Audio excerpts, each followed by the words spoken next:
Don't forget to subscribe to our channel and press the bell icon to get the latest updates of Aakar Foundation. Aakar Foundation. मी प्रिय मित्र रमेश घोलप सरांना विनंती करतो की सरांनी आपल्याला सगळ्यांना मार्गदर्शन करावं. दुसऱ्या दिवशीच्या या सत्राला तिसरंच असेल मला वाटतं.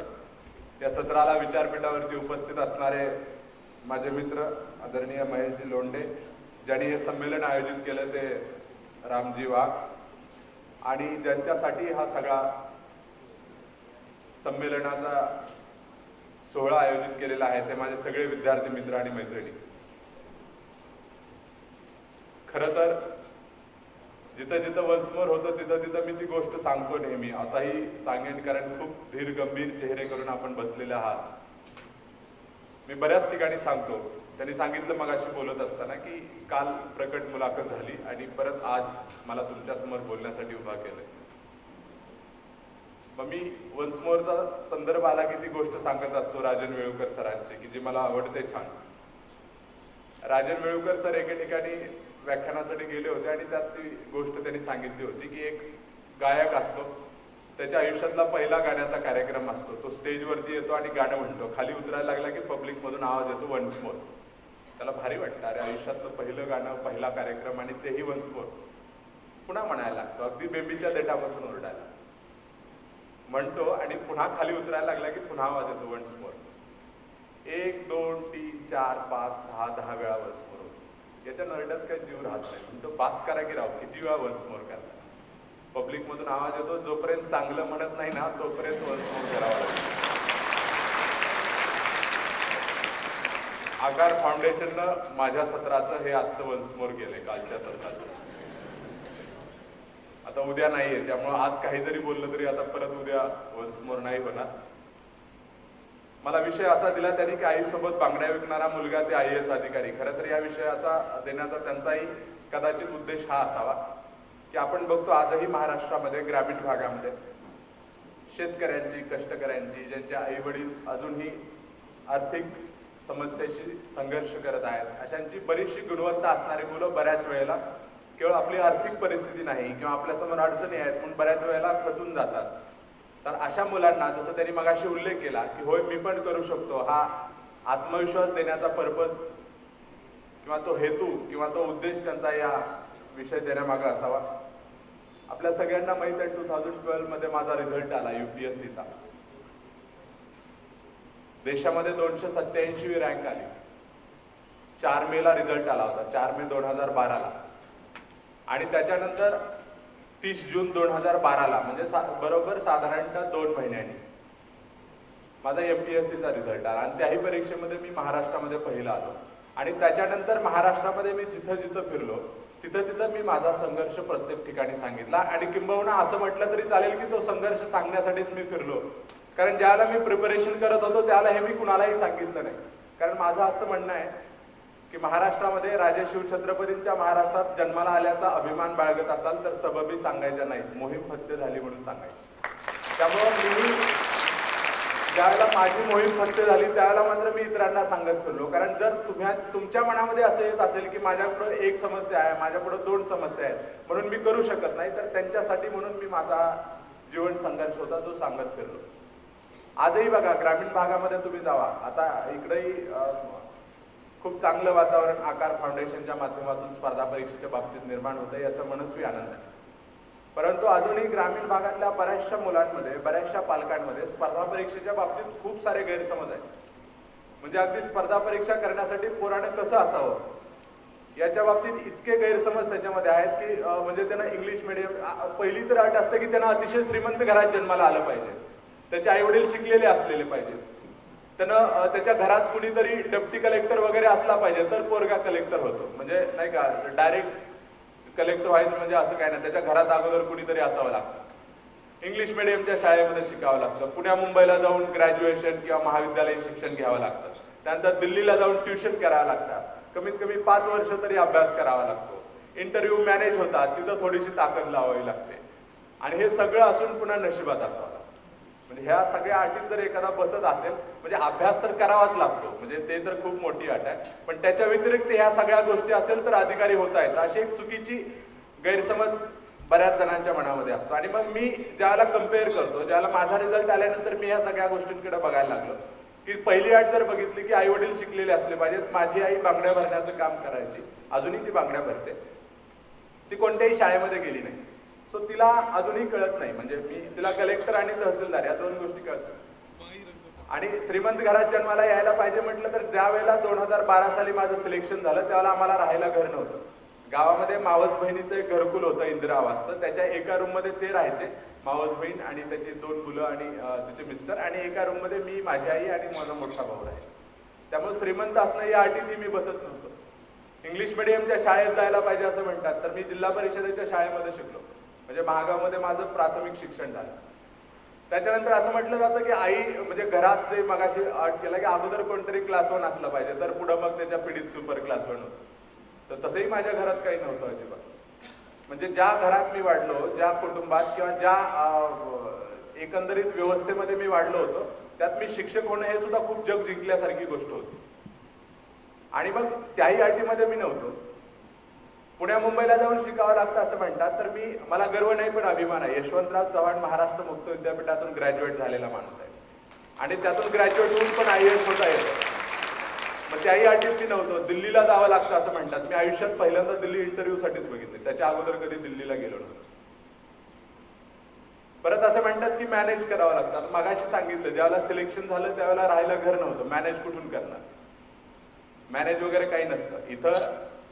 मॅनेज होत नाहीत गोष्टी. तुमचं कष्ट असेल, तुमचे प्रामाणिक प्रयत्न असतील, तर तुम्हाला यश मिळवण्यासाठी पासून कोणीही रोखू शकत नाही. त्यामुळे त्या गोष्टीवरती अजिबात लक्ष देऊ नका. आणि शेवटी जी सांगितली जायची सगळ्यात मोठी कोट अनकोट बोल्ड मध्ये, की नशिबात असावं लागतं, तर मला असं वाटतं की मी पहिला माणूस असेल, कदाचित त्यावेळेला लोक फाजील आत्मविश्वास म्हणले असतील, पण मला माझ्या प्रयत्नांवरती एवढा विश्वास होता की 4 मे 2012ला ज्यावेळेला UPSCचा रिझल्ट लागला, तो रिझल्ट लागल्यापासून 30 जून पर्यंत जेवढे कार्यक्रम केले, साधारणतः 40-50 कार्यक्रम केले असतील त्या 2 महिन्यामध्ये. म्हणजे मी दिवसात 2-2, 3-3 कार्यक्रम करायचो त्याला. तर प्रत्येक ठिकाणी मी छातीठोकपणे सांगितलं होतं की माझा MPSCचा रिझल्ट अजून बाकी आहे.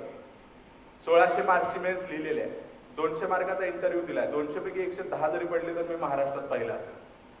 ज्या दिवशी रिझल्ट लागला 30 जूनला, तेव्हा मी यवतमाळला बोलत होतो. विशाल बेदुरकर म्हणून आहेत, मला वाटतं ते पण येतील आज. यातली पण काही मुलं आलेली आहेत यवतमाळची, मला मेसेज आले होते आज सकाळी. तर तिथं बोलत असताना मी दुपारी सांगितलं, त्या दिवशी रिझल्ट लागणार होता, आयोगानं डिक्लेअर केलं होतं की 30 जूनला रिझल्ट लागायचा. मी तेवढ्याच ताकदीनं सांगितलं.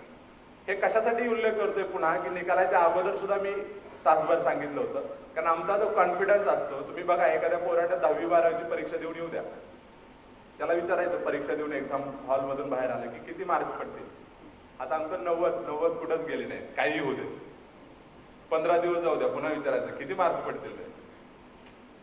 कसं आहे बरं का, बघितलंय सगळं ठीकठाक करून, 80ला मरण नाही म्हणणार, 80 कुठे गेले नाही, परत जाऊ द्या, अजून एखादा महिना जाऊ द्या निकालाच्या अगोदर, किती पडतील, अरे तपासणाऱ्याचं काय खरं असतं का, नाही का, शेवटी त्यांच्याच हातात आहे काय. त्यामुळे काही होऊ दे, पण 70 हमखास गॅरंटेड लिहून देतो, 70 मला मार्क्स पडणार म्हणजे पडणार.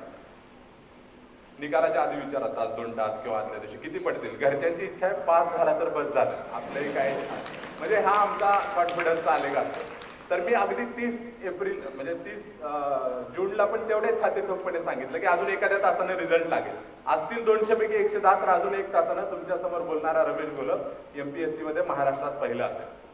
आनंद पाटील होते त्यावेळेला, ते विशाल बेदुरकर जे वित्त लेखाधिकारी आहेत त्यांचाही रिझल्ट आला, त्यांनीच कार्यक्रम ठेवला होता. आणि कार्यक्रम संपल्यानंतर मी ऑटोग्राफ देतो, त्यावेळेला बातमी आली की रिझल्ट आलाय. माझ्या मित्राचा फोन आला की तुला डेप्टी CEO भेटली आहे. मी म्हटलं यार पोस्ट कुठली भेटली जाऊ दे, मला एवढं सांग माझी रँक कोणती आहे. त्यानं सांगितलं, म्हटलं 1244 मार्क्स आहेत. म्हटलं थोड्या वेळा सांगतो. आनंद पाटील होते, तेवढ्यात मेसेज आला त्यांना, पण त्यांनी सांगितलं 1244 मार्क्स म्हणजे फक्त पहिलाच नाही आला, तर या सिलेबसचे, या पॅटर्नचे महाराष्ट्रातले आजपर्यंतचे सगळे रेकॉर्ड म्हणून महाराष्ट्रात. म्हणजे नशिबात असतं तर मी एवढे छातीठोकपणे सांगितलंच नसतं. त्यामुळे एक सुंदर चाळ आहे, नशिबाचा खेळ सारा ऐसे कधी म्हणू नका, प्रयत्नांचा डाव आहे, पूर्ण करा सोडू नका. स्पर्धा परीक्षा हा प्रयत्नांचा. जर तुमचे प्रयत्न प्रामाणिक असतील, योग्य दिशेने होणारे असतील तर यश हमखास मिळतं. माझं सांगतो, मगाशी उल्लेख केला उझरता मी ज्या गावामधून मी वाढत होतो, माझं गाव आहे महागाव नावाचं, बार्शी तालुक्यामध्ये, सोलापूर जिल्ह्यात. गावाचं नाव जरी महागाव असलं तरी तालुक्यात महाआगाव म्हणून फेमस आहे आमचं गाव. म्हणजे आमचं गाव माझ्या अगोदरही चर्चेत असायचं खूप. कशासाठी? तर इलेक्शनला भांडणं झाली, 5-25 जणांवर हाफ मर्डर, 10-20 जणांवर अॅट्रॉसिटी, पुराचं पाणी कुठंतरी शिरलं, रस्ता रोको केला, म्हणजे अशा कामामुळे चर्चेत राहणार आमचं गाव. म्हणजे मला समाधान आहे की गेली 3 वर्ष झालं माझ्या गावचं नाव माझ्यामुळं एका चांगल्या कारणानं चर्चेत आहे. आणि मी त्यांना सांगत असतो, आणि माझ्या फक्त गावचंच नाही तर तालुक्याचं आणि UPSC मध्ये आल्यानंतर पण महाराष्ट्राचं पण आम्ही म्हणतो की आपल्यामुळं कुठंतरी महाराष्ट्रात म्हणजे 10 झाले असतील तर त्यातला एक आपण आहे. त्यामुळे महाराष्ट्रात नाव महाराष्ट्रात वाढतं, त्यात आपलं काहीतरी योगदान आहे. आणि सातत्याने आम्ही सांगत असतो की आयुष्याच्या किंवा सर्व्हिसच्या शेवटपर्यंत आमच्यामुळे चांगल्याच कामामुळे आमचं नाव गावचं असेल, तालुक्यात असेल, जिल्ह्यात असेल किंवा राज्याचं असेल ते चर्चेत राहील. आणि मग त्या गावामधून प्रकल्पग्रस्त गाव होतं. बरेच जण म्हणतात की अगोदर कुठंतरी जवळनं बघितलेलं असायला पाहिजे, वातावरण असायला पाहिजे. कलेक्टर आणि माझं गाव या 2 गोष्टीला जोडणारं एक उदाहरण सांगतो. क्रिकेट खेळत असताना एकदा प्रकल्पग्रस्त गावात आमच्या कलेक्टर आले होते तळ्यावर. तर कलेक्टर कसा दिसतो हे बघण्यासाठी पोरं बॅटबॉल सोडून पळत गेली होती की कसा असतो कलेक्टर बघायचा होता. म्हणजे अशा प्रकारच्या वातावरणामध्ये मी वाढलो होतो. जिल्हा परिषदेला शिकलो. माध्यमिक शिक्षण संत सावतामाळी विद्यालय आरण म्हणून आहे माढा तालुक्यामध्ये, मामांकडे शिकलो. घरातली परिस्थिती मगाशी जसं सांगितलं तसे आई बांगड्या भरायची. लहानपणी तिच्यासोबत शेजारच्या गावामध्ये ती ज्यावेळेला बांगड्या विकायला जायची त्यावेळेला तिच्यासोबत फिरून आरोळी ठोकण्याचं काम मी केलेलं आहे. म्हणजे मी आवाज द्यायचा की आणि देन लोकांना कळायचं की बांगड्या भरण्यासाठी विकण्यासाठी कोणतरी आलेली आहे. आणि त्या सगळ्या वातावरणामध्ये मी वाढत होतो. माझी 10वी झाली. खरं तर 5वी ते 10वी हा माझ्या आयुष्यातला खूप चांगला काळ होता. कारण खऱ्या अर्थाने असं म्हणतात की education is the manifestation of perfection which is already within the man. म्हणजे मनुष्याच्या म्हणजे पाठ केलेली आहे D.Edला असताना व्याख्या, म्हणून एवढी लक्षात. म्हणजे असं म्हणतात की माणसाच्या अंगी असणाऱ्या पूर्णत्वाचं प्रकटीकरण म्हणजे शिक्षण असतं. म्हणजे वर्षभर घोकायचं आणि परीक्षा आली की त्या 3 तासात ओकायचं, याला आणि ते मार्क्स मिळवायचे, याला गुणवत्ता म्हणतात. गुणवत्ता मोजण्यासाठी जर मार्क्स मिळावे सध्याच्या पॅटर्न मध्ये लागत असतील तर तुम्ही मार्क्स पाडायला पाहिजे. याबद्दल दुमत असण्याचं काय कारण? कारण मार्क्सवाद म्हणजे विद्यार्थ्यांच्या दृष्टीचा मार्क्सवाद म्हणतात. तो इतिहासामध्ये किंवा तो शिकवतात तो मार्क्सवाद नाही की मला मार्क्स मिळवायचे. कारण मार्क्स मिळवल्यानंतर पोस्ट मिळते, तर विद्यार्थ्यांचं टार्गेट मार्क्स मिळवणं हेच असलं पाहिजे. स्पर्धा परीक्षा करताना ही गोष्ट नेहमी लक्षात ठेवा. तज्ञ व्हायच्या नादी लागू नका. जी लोक तज्ञ होतात ती क्लास काढतात, ती लोक त्यांना पोस्ट मिळत नाही. त्यामुळं म्हणजे असं मी त्यांचा हे करत नाहीये रामजींचा, त्यांनी पोस्ट मिळून रिझाईन केलेला आहे. सो पण तज्ञ व्हायच्या नादी लागू नका जास्त. परीक्षेसाठी काय लागतं हे जाणून घ्या. आणि मग माझं माध्यमिक शिक्षण झालं. तिथं सगळ्या स्पर्धांमध्ये वगैरे वगैरे सहभागी व्हायचो. 11वी-12वीला मी सायन्स शाखेमध्ये होतो. आणि 12वीला असताना परीक्षेच्या बरोबर 1 महिना अगोदर साधारणतः वडिलांचं निधन झालं. आणि ज्यावेळेला वडिलांचं निधन झालं त्यावेळेचा एक किस्सा सांगतो, कारण बरेच जण पुन्हा सबबी सांगत असतात, त्यांच्यासाठी पुन्हा ते मला हे करायला आवडेल ते उदाहरण. मी पुन्हा सांगतोय की ज्यावेळेला मी तयारी करत होतो हे मी कुणालाही सांगितलं नाही, कधीच सांगितलं नाही. कारण सहानुभूती कधीच कोणाकडून एक्सपेक्ट केली नाही. कारण मी माझ्या परिस्थितीला प्रेरणा बनवलं होतं. कारण अभ्यास करण्यासाठी असं म्हणतात की तुम्हाला मोटिवेशन असावं लागतं, आणि माझं मोटिवेशन माझी परिस्थिती होती. आणि त्यामुळं 12वीतला तो सीन सांगतो की मी बार्शीला राहायचो. बार्शी ते माझं गाव जे होतं 13 किलोमीटरचं अंतर होतं साधारणतः. 7 रुपये तिकीट होतं. आणि माझ्याकडे 1/4चा पास होता, 2 रुपये तिकीट असायचं मला. पण मी रूम बदलली होती त्यावेळेला, मोबाईल वगैरे नव्हता माझ्याकडं. त्यामुळे माझ्या चुलत भावाला पण माहित नव्हतं मी कुठं रूम केली आहे. कारण स्वस्तातली एक रूम 4 जणांमध्ये 250-250 रुपये काहीतरी भाडे होतं त्यावेळेला. मग तिथं केली होती. आणि माझे वडील वारले पहाटे. तो माझ्या रूमवर जाऊन आला, जुन्या रूमवरती. त्याला काही मी सापडलो नाही. त्या जुन्या रूमवरच्या रूममेटला त्याला सांगितलं की रमेश भेटला तर त्याला सांग की वडील एक्सपायर झालेत, गावाकडे ये. मी एका वाचनालय जे होतं, वर्तमानपत्र वाचायचो बाहेर कट्ट्यावरती बसून. तिथं वर्तमानपत्र वाचत असताना साधारणतः 9-9:30ला मला बातमी कळाली. त्याला जात असताना, डब्बा घेऊन जात असताना त्यानं सायकलवरती मला बघितलं आणि मला सांगितलं की गावाकडं तुझ्या वडिलांचं निधन झालं.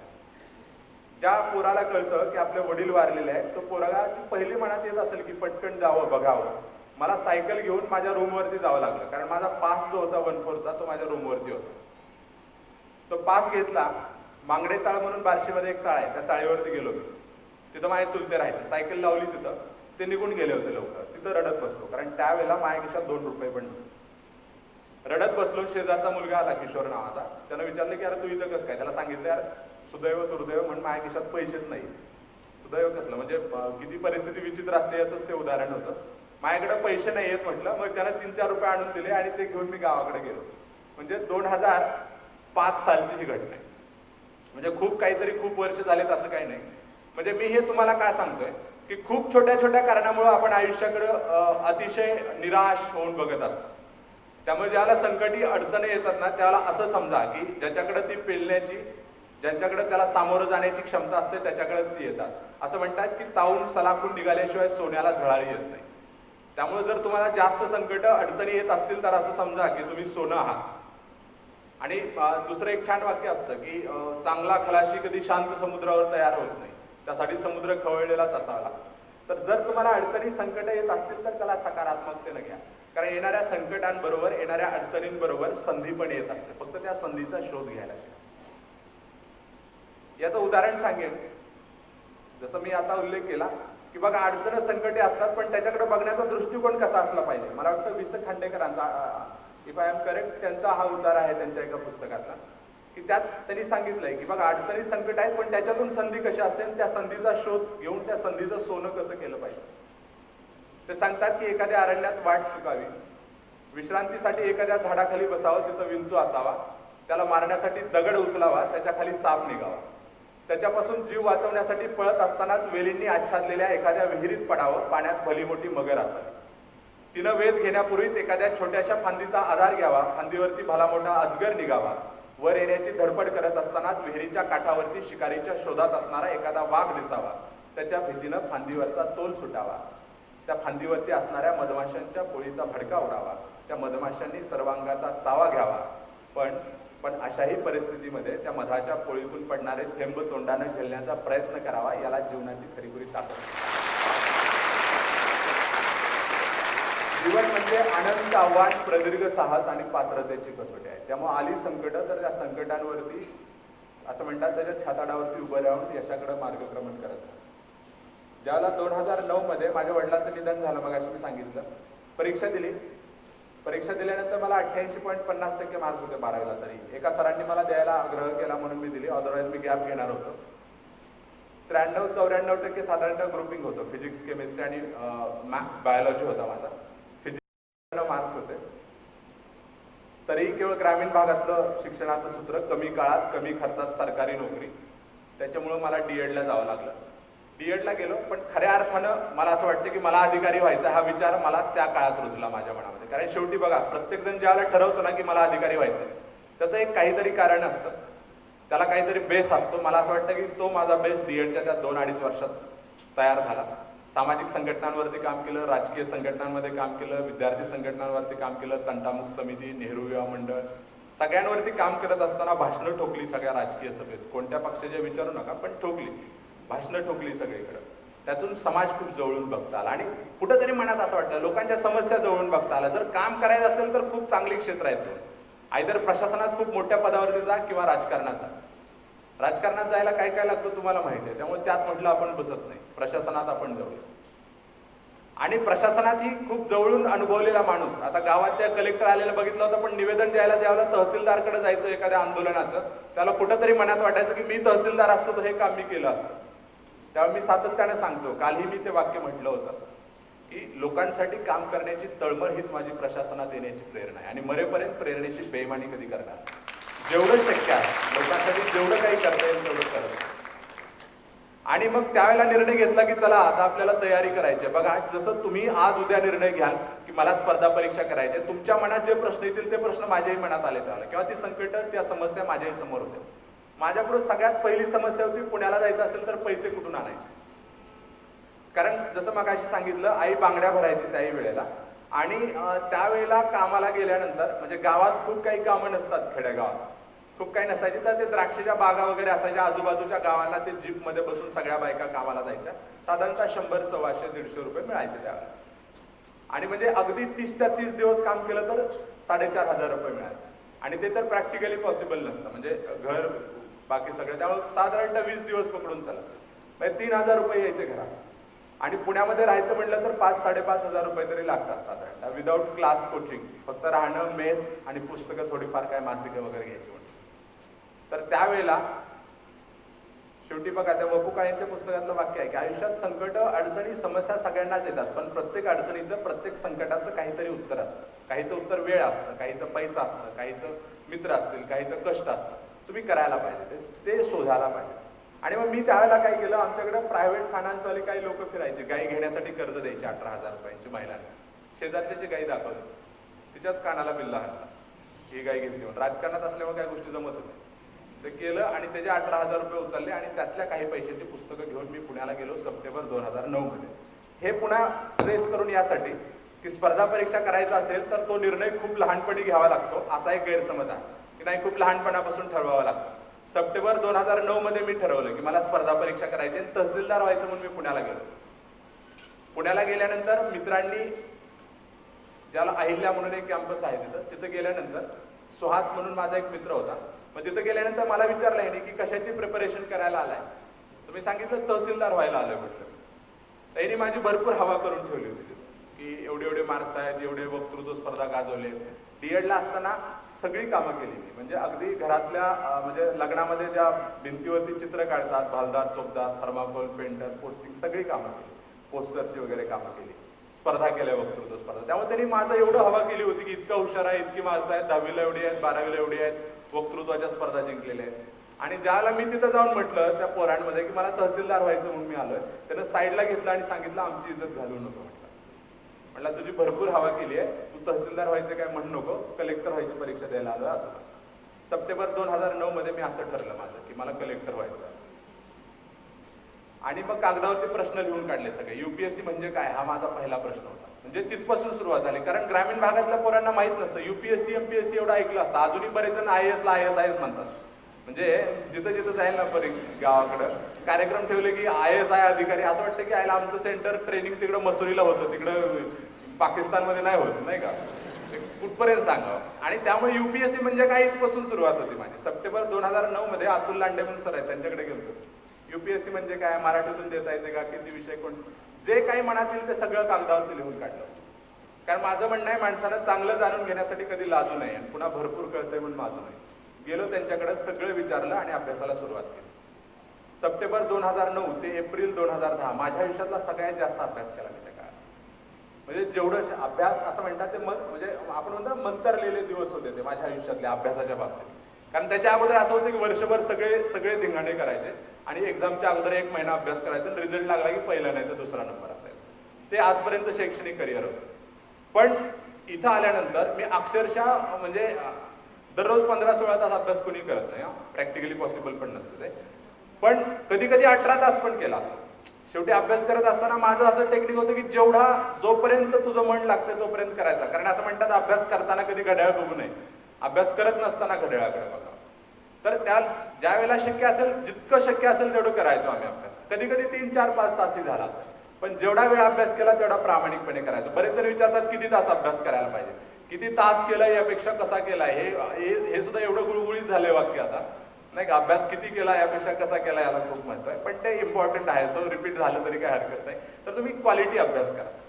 आणि मग त्यावेळेला मी काय करायचो, मला एक क्लास पण लावता आला नाही, कारण क्लासेसच्या फी 30,000 वगैरे होत्या.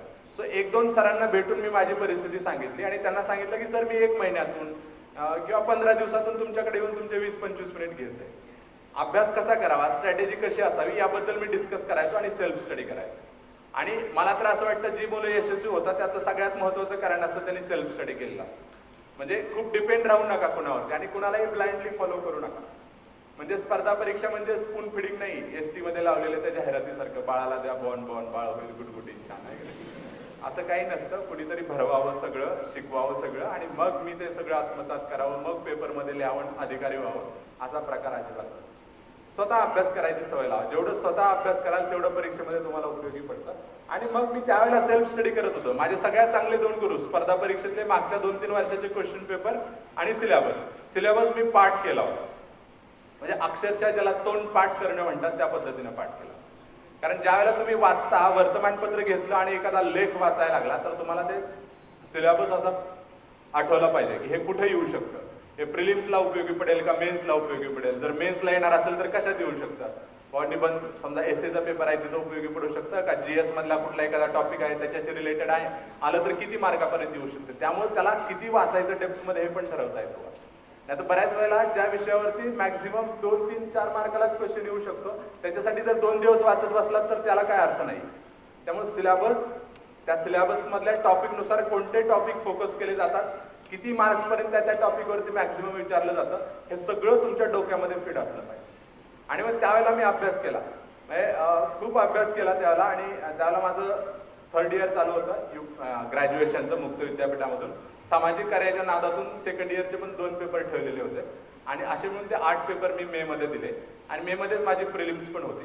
रिझल्ट आला 19 ऑगस्टला. त्यावेळेला मला अजून दिवस आठवतं, काही दिवस विसरत नसतात, विसरूही नाहीत माणसाने.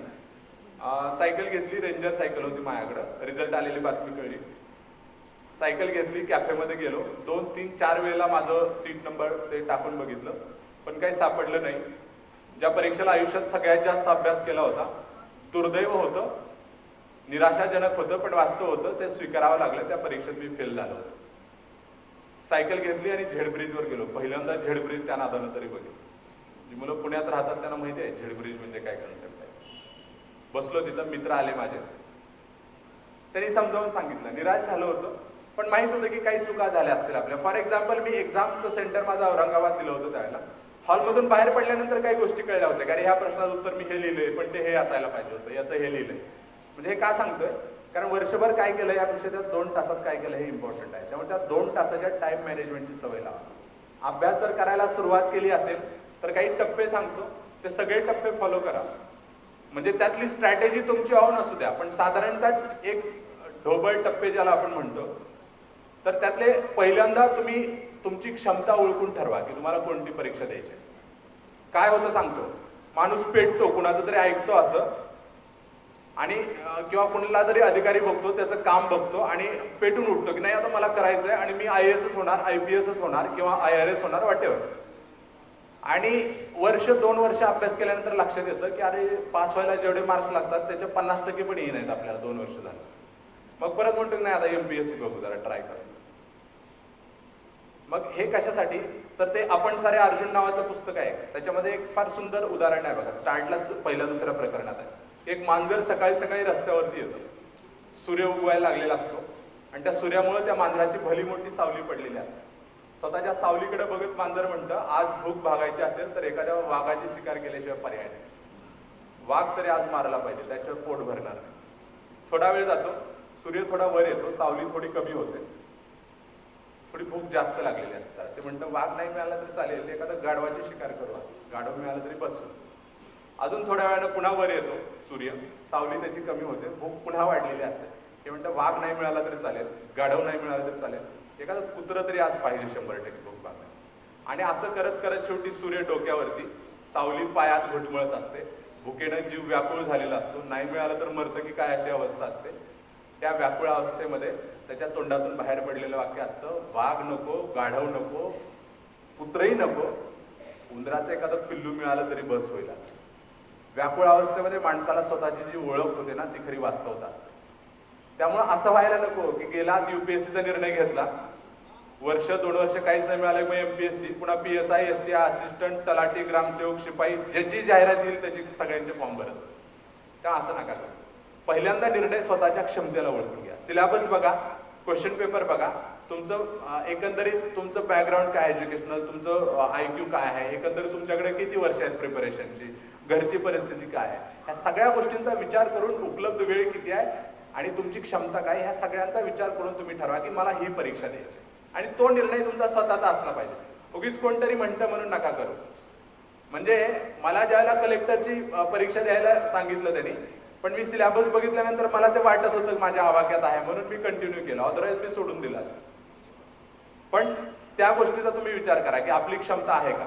आणि दुसरं सगळ्यात महत्वाचं, एकदा पेटल्यानंतर स्वतःचा निर्णय ज्यावेळेला घेतला त्यानंतर मगाशी सांगितलेलं सिलेबस, क्वेश्चन पेपर चांगला बघा, रेफरन्स मटेरियल चांगलं निवडा. कदाचित 1-2 पुस्तकं वाचायला लागतील. हा प्रश्न बऱ्याच वेळेला विचारतात मला की पुस्तकं कोणती वाचू. हा खूप छोटा प्रश्न आहे. दृष्टिकोन मिळाला पाहिजे, अभ्यास करण्याची स्ट्रॅटेजी कळाली पाहिजे, परीक्षेला काय लागतं हे कळालं पाहिजे. पुस्तकाची लिस्ट पाहिजे असेल ना, तर ज्या परीक्षेची तयारी करताय त्या परीक्षेमध्ये जस्ट जो सिलेक्ट झालेला आहे आता त्याच्याकडून ती यादी घ्या. आयदर ते एक दोघांकडून घ्या. समजा तुम्ही UPSCची प्रिपरेशन करताय तर आता UPSCच्या रिझल्टला जी मुलं अधिकारी होतील त्यांच्याकडून लिस्ट घेतली तरी चालेल, कारण दररोज पुस्तकं नवनवीन बाजारात येत आहेत. सो 3 वर्षापूर्वी मी जे वाचलं होतं तेच आताही वाचावं असं अजिबात नाही. कदाचित त्याहीपेक्षा खूप दर्जेदार क्वालिटीची पुस्तकं आली असतील. त्यामुळे रेफरन्स मटेरियल खूप चांगलं निवडा. धरसोड करू नका, एकदाच निवडताना व्यवस्थित निवडा. नाहीतर उगीच 8 दिवसांनी परत नवीन चांगलं आलंय ते वाचू, 2 महिन्यांनी कोणतं सांगतं नाही हे पण चांगलं आहे मग ते वाचायचं. म्हणजे 10 पुस्तकं एक वेळा वाचल्यापेक्षा एक पुस्तक 10 वेळा वाचा. कारण 100% मार्क्स पाडायचे नसतात, 60-70% म्हणजे मोर दॅन सफिशियंट होतात मार्क्स. सो चांगला सिलेबस, सिलेक्टिव्ह सिलेबस करा. आणि पुस्तक निवडल्यानंतर स्वतःच्या नोट्स काढा.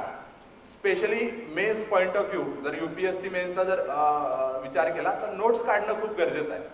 कारण बघा, नोट्स 2-3 बरेच जण म्हणतात की नोट्स काढताना माझा वेळ खूप जातो, आणि नोट्स काढत असताना आणि व पण परंतु असलं लिहित बसायची सुद्धा गरज नाही. तुमच्या काय म्हणतो आपण त्याला, मायक्रो नोट्स असल्या पाहिजे. म्हणजे नोट्स काढण्याचा कन्सेप्ट असा असतो की 10 पानं वाचली तर त्याच्या नोट्स 2-4 पानात निघायला पाहिजे. 10 पानाची वाचायची 20 पानं नोट्स काढायची असलं काही करायचं नाही. म्हणजे अभ्यास आपला हा पिरॅमिड सारखा असला पाहिजे. म्हणजे पहिल्यांदा तुम्ही 20 पानं वाचली तर दुसऱ्या वेळेस तुम्हाला 15 वाचावी लागली पाहिजेत, परत 10 वाचावी लागली पाहिजेत, आणि असं करत करत एक्झामच्या अगोदर 4-5-6 पानामध्ये तुमच्या मायक्रो नोट्स असल्या पाहिजेत की ज्याची उजळणी करता येईल आपल्याला त्या काळात. कारण ते थोडंसं एक्झामच्या अगोदर कॉन्फिडन्स बिल्डअप करायला ते इम्पॉर्टंट असतं. सो तशा पद्धतीने स्वतःच्या नोट्स काढा. आणि नोट्स काढल्याचा मेन्स पॉईंट ऑफ व्ह्यू हा फायदा असतो की तुम्हाला सिलेक्टिव्हली उचलायची सवय लागते. कारण ज्यावेळेला तुम्ही नोट्स काढता त्यावेळेला तुम्ही महत्त्वाचे मुद्दे उचलत असता त्यातले. आणि ज्यावेळेला लिहायचं असतं तुम्हाला, कदाचित असू शकतं असं की हिटलरवरती तुम्ही 20,000 शब्दांमध्ये वाचलंय आणि हिटलरवरती क्वेश्चन तुमचा 5च मार्कावरती आला तर तुम्हाला 50च शब्द लिहायचे असतात. त्यामुळे त्यातलं सिलेक्टिव्ह उचलणं, सिलेक्टिव्ह लिहिणं, याच्यासाठी तुम्हाला नोट्स काढलेल्याचा फायदा होतो. त्यामुळे तिथं, आणि दुसरा एक त्याचा बेनिफिट असतो की कंटिन्यू वाचण्याचा मूडही नसतो माणसाचा. बघा 2-4-5-7-8 तास वाचलं की बोर होतो. मग त्यावेळेला एखाद दुसरा तास तुम्ही जे वाचलंय त्याच्यावर नोट्स काढू शकतात. म्हणजे तुम्ही जो अभ्यास करताय तिथं 100% त्या वेळेचा सदुपयोग होऊ शकतो जर तुम्ही वाचत असाल. बऱ्याच प्रत्येकाची वेगवेगळी स्ट्रॅटेजी असते. अभ्यास कधी करावा हा एक खूप प्रश्न असतो. पहाटे उठून करावा का, असं म्हणतात की पहाटे वाचलेलं सरळ डोक्यात जातं. आज तुम्ही 8 दिवस अभ्यास करा, तुम्हाला कळतं की तुम्हाला तुमचा अभ्यास कोणत्या वेळेत चांगला होतो आणि त्या वेळेत तुम्ही अभ्यास करा. असं मी म्हटलं नाही की कोण हे म्हणतं म्हणून करतो असं नका करू. मी पण काही गोष्टी सांगितल्या असतील, 10 सांगितल्या, 5 रुचल्या, 5 पटल्या, 5 स्वतःशी मॅच झाल्या तर तेवढ्याच उचलायच्या, बाकीच्या स्वतःनुसार त्यात मॉडिफाय करायचं.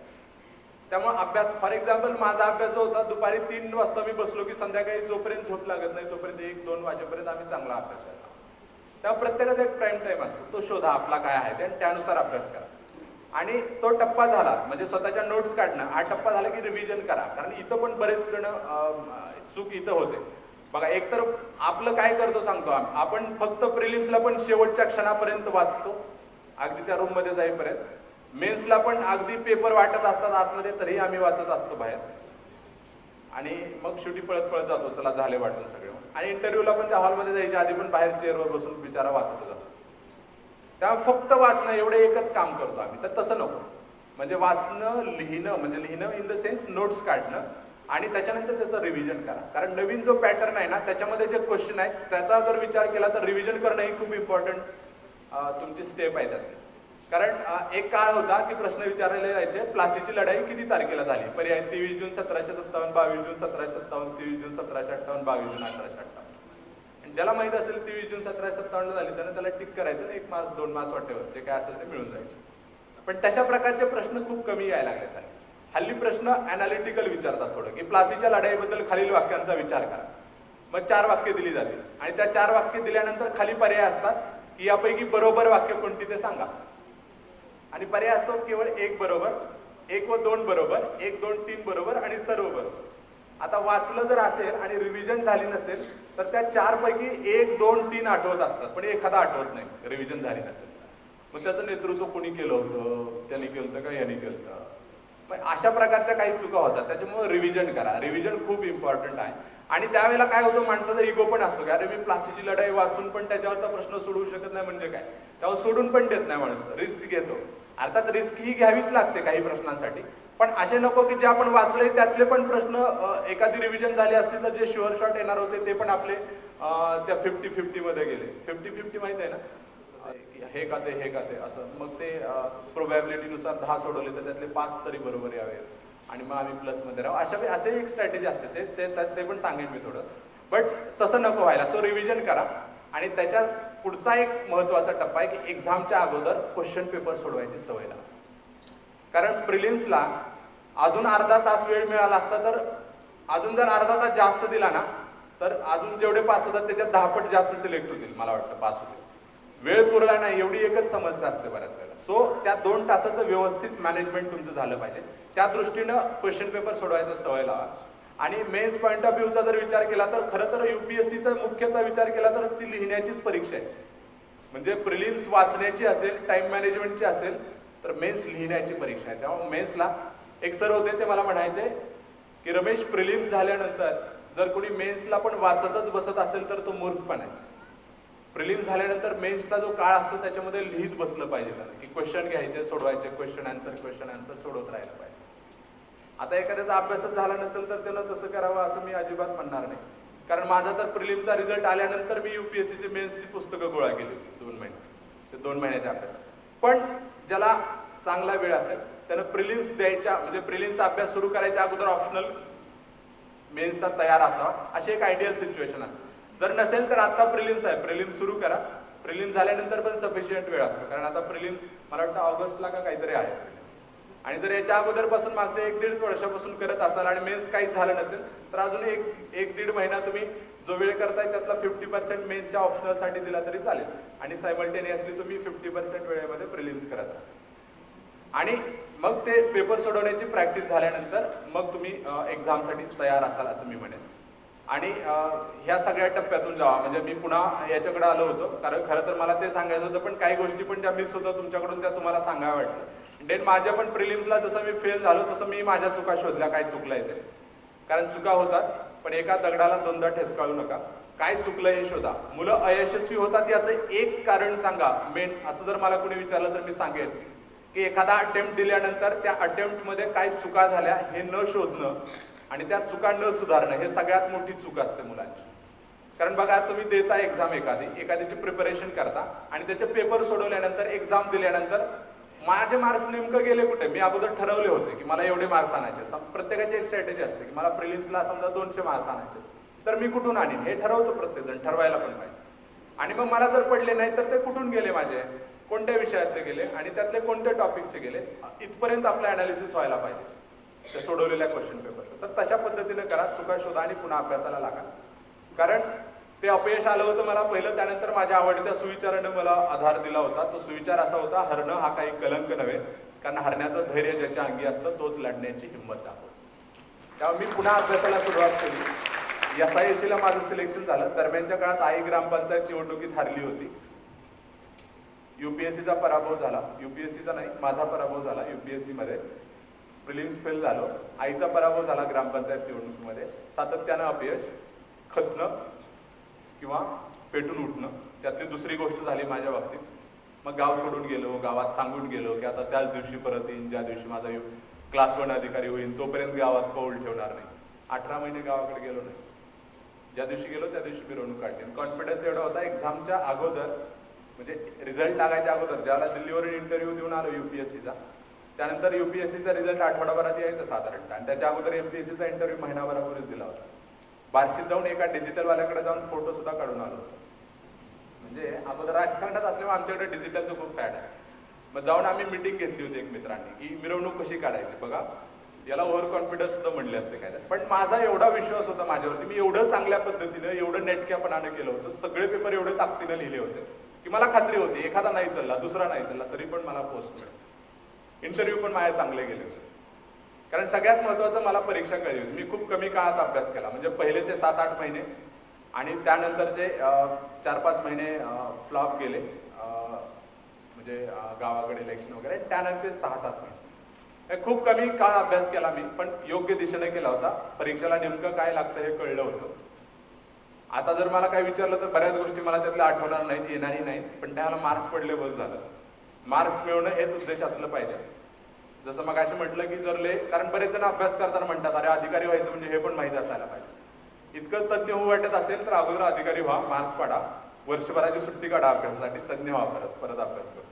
पण आताचं टार्गेट फक्त परीक्षेला मार्क्स मिळवणं एवढंच असलं पाहिजे आणि त्या दृष्टीनं अभ्यास करा. म्हणजे बाकी अजिबात फापट पसारा काही वाचायच्या नादी लागू नका. ग्रुप डिस्कशनमध्ये गेल्यानंतर पण काही असे अचाट बुद्धिमत्तेची पोरं असतात, आयुष्यात कधीच प्रिलिम्स न पास होणारी. असे काही प्रश्न घेऊन येतात की एखाद्याचा खरंच 90% अभ्यास झाला असेल तर त्यालाही प्रश्न पडतो की मी आयुष्यात कधी पास होईल की नाही, असला प्रश्न पोचक हुडकून आणतो कुठं आणि ग्रुप डिस्कशन मध्ये विचारणार सांग बरं ह्याचं कसं काय. आणि अशा आविर्भावात म्हणणार तू 2 वर्ष झालं करतोय, तुला हे येत नाही म्हणजे तुझं कुठंतरी चुकतंय, शोध घे, नीट अभ्यास कर. आणि काही संबंध नसतो, ते कधीच येत पण नाही तसले प्रश्न. त्यामुळे तशा ग्रुप डिस्कशनच्या आहारी जाऊ. ग्रुप डिस्कशन अर्थात ग्रुप चांगला असेल, डिस्कशन योग्य दिशेने होणार असेल तर ग्रुप डिस्कशन चांगलं. पण जर तसं नसेल तर ग्रुप डिस्कशन नाही केलेलं बरं. स्वतः सेल्फ स्टडी करा. आणि ज्यावेळेला मी SIEC ला गेलो त्यावेळेसची पण माझी सिच्युएशन सांगतो. डिसेंबर एंडला गेलतो मी, SIEC ला सिलेक्शन झालं होतं आणि MPSCची जाहिरात आली. UPSC करायची म्हणूनच गेलो, पण MPSCचा एक फॉर्म भरला कारण डेप्टी कलेक्टरच्या जागा वाढतील. फेब्रुवारीत प्रिलिम्स आहेत, जूनमध्ये मेन्स आहे. मग 6 महिने नीट अभ्यास केला तर क्लास 1 ऑफिसर होतील असं सगळ्यांनी सांगितलं. पण ठरवलं ठीक आहे आता MPSC देऊ, पण मी जिथं असेल तिथं 100% देणं हा माझा गुण आहे. उदाहरण सांगतोय तुम्हाला, हसाल. आयुष्यात प्रत्येकाच्या आयुष्यात भरकटलेला काळ, ज्याला गोरी लोक काळा म्हणायची, काळी लोक गोऱ्या म्हणायची. पौगंडावस्थेमध्ये असताना जो माणूस व्यसनाच्या ड्रग्सच्या आहारी गेला तो माणूसही त्यामधून बाहेर पडला. फक्त बाहेरच नाही पडला तर अशा दिशेनं वाटचाल केली आयुष्याची की आज जगातल्या सगळ्यात शक्तिशाली देशाचा राष्ट्रपती म्हणून तो माणूस ओळखला जातो. बराक ओबामा त्यांचं नाव आहे. अर्थात मी त्यांच्याशी कंपेअर करतो असं अजिबात नाही, पण जाणून सांगतो माझ्या पण आयुष्यात असा एक काळ होता. जिथं असेल तिथं 100% देणं याचं उदाहरण सांगतो.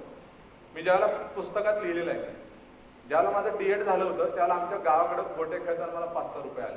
गोटे माहिती आहे ना, गोटे खेळताना सगळ्या गोष्टी खूप एन्जॉय केलेल्या. क्रिकेट, इव्हन माझं सिलेक्शन झाल्यानंतर आम्ही क्रिकेटची टीम घेऊन टुर्नामेंट्स खेळायला जायचो. IAS झाल्यानंतर उद्घाटनही माझ्याच हस्ते व्हायचं आणि मग ते पण ते ज्यांनी भरवलं असेल तेच बिचारे जिंकायचे. कसे जिंकायचे काय आम्हाला अजूनही ते गणित बनलं. त्यांना नेहमी प्रत्येक फेरीत बाय मिळायचं आणि पहिल्यांदा खेळून हारले असेल तरी पण फायनलला तीच टीम असायची.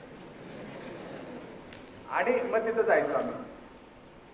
तर ते गोटे खेळताना 500 रुपये आले. व्हायचं काय, उन्हाळा होता, विस्थापित झालेलं गाव, भयंकर ऊन असायचं, झाडं नव्हती, माळावरती बसलेलं जुनं गाव, जिथून पुनर्वसन झालं होतं. फक्त खेळगे होते पण झाडं छान होती, शेजारी नदी होती, पाणी होतं.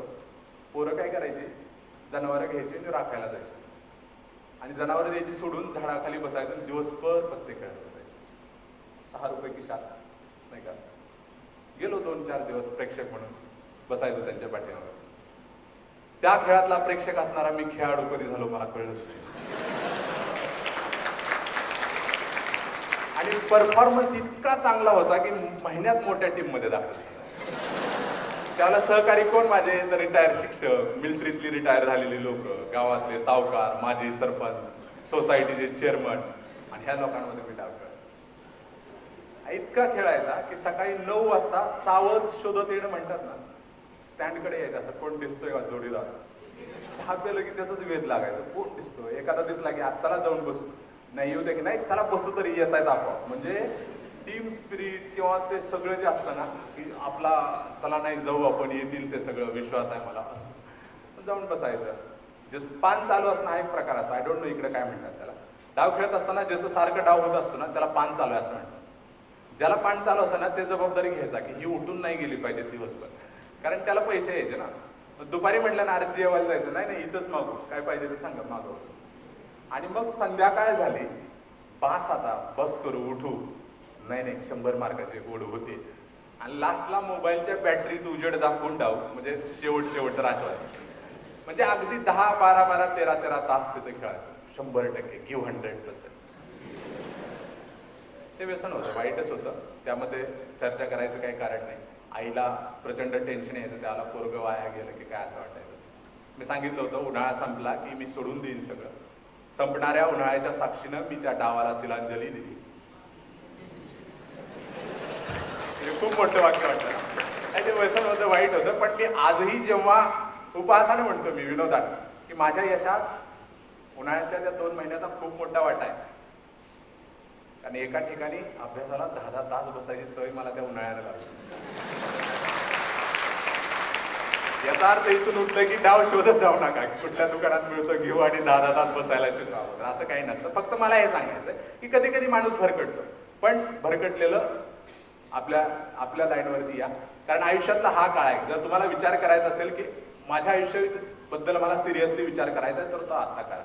इथून गेल्यानंतर मी म्हणत नाही की याच वातावरणामधून, कारण तुम्ही निश्चितपणे पेटून उठाल. मला खात्री आहे की जे सेशन्स आहेत, जे सगळी लोक येणार आहेत, जे सगळ्यांना ऐकण्याची संधी मिळते आहे, सगळ्यांना ऐकून तुम्ही पेटून उठाल. पेटणं, भेटणं आणि रेटणं हे 3 शब्द सांगतो मी ग्रामीण भागातली त्रिसूत्री म्हणून. माणसानं पेटायला पाहिजे, कोणतरी मार्गदर्शनासाठी भेटायला पाहिजे आणि मग 2-3 वर्ष रेटायला पाहिजे, म्हणजे अभ्यास करायला पाहिजे. पण तुम्ही 1-2 दिवसांनी शांतपणे कुठंतरी जाऊन एकांतात बसा, एकांतात, आणि त्यावेळेला विचार करा की अजून 5 वर्षांनी मी कुठं असेल. कारण एवढी कॉम्पिटिशन आहे ना. त्या सकाळमध्ये ग्राफिटी यायची बघा, स्पर्धेच्या वाऱ्यात टिकायचं असेल तर वाऱ्याशीच स्पर्धा करावी लागेल, नाही का. तर तशा पद्धतीनं प्रचंड स्पर्धा आहे. फॉर्म भरणारी मुलं बघा, अगदी पोलीस भरतीपासून घ्या, म्हणजे 10 जागा असतात आणि 2-2, 4-4, 5-5, 7-7 हजार पोरं त्यामध्ये पार्टिसिपेट होतात. त्या स्पर्धेत टिकायचं असेल तर तुम्हाला तुमचं 100% द्यावं लागेल. त्यामुळे तशा पद्धतीनं, म्हणजे असं नको की आज पेटला आणि पुन्हा अशी फेज असते बऱ्याच जणांची व्यवसायाची. म्हणजे ग्रुप डिस्कशन, ग्रुप असणं हे त्यासाठी पण मी एका दृष्टीने इम्पॉर्टंट मानतो. कारण प्रत्येकाचा अभ्यास कधी असा पीकला जातो, ते थोडीशी पठारावस्था येते, होत नाही. तर त्यावेळेला कुणाचा तरी आपल्या ग्रुपमध्ये पीकला चाललेला असतो, त्यामुळे त्याच्याबरोबर आपण ऍटलिस्ट लाईनमध्ये तरी जातो. सो तसा ग्रुप असायला पाहिजे जे एकमेकाला मोटिवेट करत राहते. आणि ज्यावेळेला मी MPSCची परीक्षा दिली, 1 महिन्यात प्रिलिम्सचा अभ्यास केला, 1.25 महिन्यात, त्यानंतर मेन्सचा अभ्यास केला. मेन्स त्यावेळेला मी 100% MPSCच केलं होतं. म्हणजे एकही सिंगल शब्द मी वाचला नाही UPSCचा. त्यावेळेला सीसॅटचं पहिली एक्झाम होती, एक शब्द सुद्धा सीसॅटचा वाचला नाही. पण ज्यावेळेला साधारणतः 12 जूनला मला वाटतं MPSCचा मेन्स सुरू होणार होती आणि 14 जूनच्या आसपास काहीतरी UPSCचा प्रिलिम्सचा पेपर होता. 1-2 दिवस मध्ये फक्त गॅप होता MPSCच्या पेपरचा. तर त्यावेळेला म्हणजे माझे मित्र होते, ते पण बरेच जण अधिकारी झाले जातात. तर मी त्या 2 पेपरच्या मधल्या वेळात वाचायला सुद्धा माझं MPSC नेलं होतं.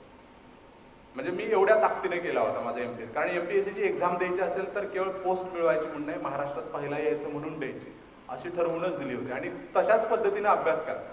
म्हणजे उगीच बघू, झालं तर झालं, क्लास 2 जरी मिळाली तरी बस, यावर्षी देऊन तरी बघू. म्हणजे पंचवार्षिक प्लॅन करून जाऊ नका तिकडे. ते क्षेत्र वेगळं आहे पंचवार्षिक प्लॅन करायचं. इथं जे काय, कारण जी मुलं यशस्वी होतात त्यातली 25-30% मुलं पहिल्याच अटेम्प्टमध्ये होतात. कारण पहिल्यांदा जो स्पार्क असतो, नवीन वाचण्याची जी काही एक वेगळी उर्मी असते, खूप वाचू वाटतं, नाविन्य असतं उत्तरामध्ये, ते हळूहळू कमी होतं. त्यामुळे पहिल्यांदा गेल्यानंतर याच अटेम्प्टला मला क्लिअर व्हायचं असं ठरवून जा. UPSCची प्रिलिम्स दिली त्यावेळेला मी इंटरव्ह्यूचा अभ्यास करत होतो MPSCचा, आणि माझा रिझल्ट आला. म्हणजे साधारणतः मला वाटतं ऑगस्ट एंडला रिझल्ट आला होता. आणि त्यावेळेला साधारणतः 60-62 दिवस राहिले होते UPSCच्या मेन्ससाठी. पुन्हा हे 60-62 दिवस सांगायचं कारण पण हेच की बरेच जण म्हणतात 2 वर्ष जाऊन अगोदर क्लास करावा, 2 वर्ष झाल्यानंतर मग एखादा वर्ष अभ्यास करावा आणि मग अटेम्प्ट द्यावा, मग पूर्ण तयार झाला. अभ्यास कोणाचाही होत नसतो कम्प्लीट. 10 वर्ष अभ्यास करणाऱ्या पोराला जरी कधीही जाऊन विचारा की झाला का तुझा GSचा अभ्यास, कधीच तो छाती ठोकपणे म्हणणार नाही माझा तर. अभ्यास कोणाचाच होत नसतो. त्या वर्षी 50-60-70% फोकस करून वाचायचं असतं. बरेच उत्तरं अशी असतात की 4 ओळी माहीत असल्यानंतर त्याच्या 10 ओळी करून लिहायच्या असतात. त्यालाच रायटिंग स्किल म्हणतात. आणि हे सगळं करून मग ती एक्झाम द्यायची असते. म्हणजे असं नसतं ज्यानं पास होतं त्यानं खूपच तज्ज्ञ असतो, खूपच अभ्यास झालेला असतो, असं काही नसतं. मी काल मुलाखतीत सांगितलं की ही स्पर्धा म्हणजे धावण्याच्या शर्यतीसारखी असते. शेवटच्या लाईनपर्यंत बरेच जण सोबत असतात. शेवटी ज्याचा पाय पुढे निघतो, ज्याचं डोकं पुढे निघतो, तो जिंकतो. त्यामुळे शेवटच्या क्षणापर्यंत, त्या शेवटच्या लास्टच्या मिनिटापर्यंत मला संघर्ष म्हणा किंवा जे लढणं आहे ते सोडायचं नाही ठरवून अभ्यास करा. आणि ज्यावेळेला मला 2 महिने राहिले होते, मी कालही विश्लेषण केलं होतं की खूप कमी वेळात मेन्सच्या दृष्टीने. मी मेन्सचा माझा मराठी लिटरेचर आणि हिस्ट्रीच होता. MPSC केलेला अभ्यासाचा फायदा झाला. पण पुस्तकं बरीच होती. तरीही मी स्पेसिफिकपणे मला वेळ किती राहिला आहे, माझा मागचा अभ्यास किती आहे, मला कोणत्या विषयातून किती मार्क्स आणायचे, माझ्या स्ट्रेंथ काय आहेत, माझ्या विकनेसेस काय, या सगळ्या गोष्टींचा विचार करून मी 60-70% अभ्यास सिलेक्ट केला होता त्यावेळेच्या सिलेबसनुसार आणि तेवढाच अधिक चांगल्या पद्धतीने केला होता आणि तो लिहिला होता. बघा 10 उत्तरं लिहिली ना, 10 पैकी तुमची 5-6 उत्तरं खूप ताकदीची असली पाहिजेत. 1-2 उत्तरं ॲव्हरेज लिहिली तरी चालतील, 1-2 नाही लिहिली तरी चालतील. अशा पद्धतीने अगदी 80-90-80-85% जरी पेपर सोडवलेला असला तरी पण बरेच जण IAS होतात. त्यामुळं खूप 100% करायच्या नादी लागू नका. तुमचं मागचं बॅकग्राऊंड, तुमचं आवड, तुमचा राहिलेला वेळ, ह्या सगळ्या गोष्टींचा विचार करून किंवा सिलेबसमध्ये कोणते टॉपिक फोकस होतात त्या वर्षी, मागच्या वर्षी कोणते येऊन गेलेत, कारण मागच्या वर्षी जस्ट प्लासीच्या बॅटलवर आलेला असेल प्रश्न, तर खूप कमी शक्यता असते की या वर्षी पण प्लासीच्या बॅटलवरतीच येईल प्रश्न म्हणून. त्यामुळं 70% जो प्रायोरिटीचा अभ्यास ठरवायचा असतो ना, ह्या ठरवताना ह्या सगळ्या गोष्टींचा विचार करून ठरवा. उगीच गाडव काम नको की घेतलं आणि प्रत्येक शब्दानं शब्द वाचायला असं. तर तशा पद्धतीने अभ्यास करा. मुलाखतीसाठी पण प्रत्येक जण प्रिपरेशन करा, मॉक इंटरव्ह्यू द्या, स्वतःचे काही चुका असतील त्या थोड्याफार टाळा. काल सविस्तरपणे मुलाखतीवर बोललेलं आहे. फक्त एवढंच सांगेन, जसं काल मुलाखतीत विचारलं होतं की मी खूप कार्यक्रम करतो आजही महाराष्ट्रामध्ये आल्यानंतर, इव्हन काल परवा सुट्टी होती तर मी इकडे आलो होतो.